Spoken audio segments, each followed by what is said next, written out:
After schools reopened nearly 2 weeks ago, some students have found themselves back at home once again, and it's not because of the virus, as RTUK's Shadi Edwards-Dashti explores.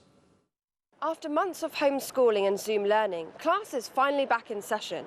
Over the past 2 weeks, nearly 9 million children packed up their books and went back to school. But just as fast as they've opened, dozens of schools have been forced to shut down again due to virus outbreaks. But while the sped-up return is causing alarm and panic amongst parents, it's the increased financial pressures of getting kids ready for the upcoming school year that is hitting some families the hardest. A lot of parents obviously have been off work since late February, early March, furloughed. A lot of people are not returning to work full time. A lot of them have been made redundant. So yeah, we're finding that money for the average family, even who were well off, are now in that bracket where new uniforms are out of reach. And they have to choose between the cost of uniform and the cost of living. And even if parents can fork out new gear, strict uniform policy means if it doesn't meet certain standards, kids will be sent home. Many parents argue school policy discriminates against the disadvantaged, who may struggle to afford the new kit. I think with COVID, having everyone home, it's cost more, electric, food, all the bills have been higher, especially the food. And the uniforms, not knowing when they're going back to school, so you're grabbing bits when you can, and then to be told that they can't wear certain things when you've already got them, it's not right. The coronavirus outbreak has compounded an already fragile financial position for many people, with parents being pushed to the brink trying to balance their professional commitments, providing for their children, and homeschooling.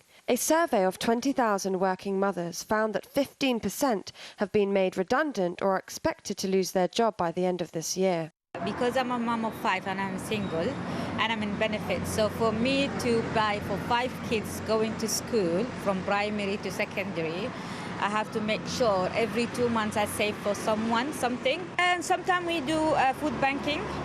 So like last week and this week I did food banking because I had to save what he needed extra things for me to buy it. I have 4 children. Even my husband not working, just me.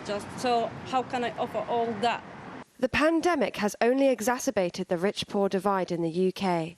Researchers have found some impoverished students are nearly 2 years behind their peers. And in primary schools, the gap between poorer students and their peers stood at 9.3 months. That's an increase for the first time since 2007. And it's a backward step, as last year's findings suggested the divide was actually closing, which is not the case anymore. With respect to a disruption in studies at an early age, and then the loss of habit of continuous daily rhythm of waking up, getting ready, go to school, study, come home, sit exams, and if we have this continuous breakdown of interruptions in studies, what happens is the energy, the desire to continue to study amongst young people may falter. It affects the poor people much, much more, because people in better facilities, schools and private schools have been racing ahead on the other hand. As the gap widens, it's not just uniforms policy reinforcing class divisions. A recent report found many families are too poor to wash school uniforms every day, a requirement in some schools to fight COVID-19. That's as other parents are struggling with the additional cost of PPE, with one school reportedly demanding pupils wear £2 face masks in class.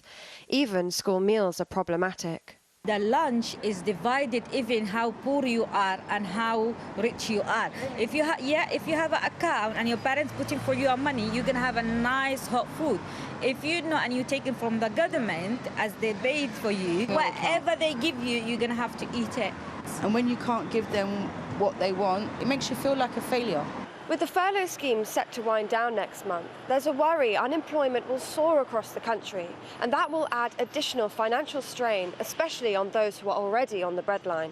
Shadi Edwards-Dashti, RTUK, London.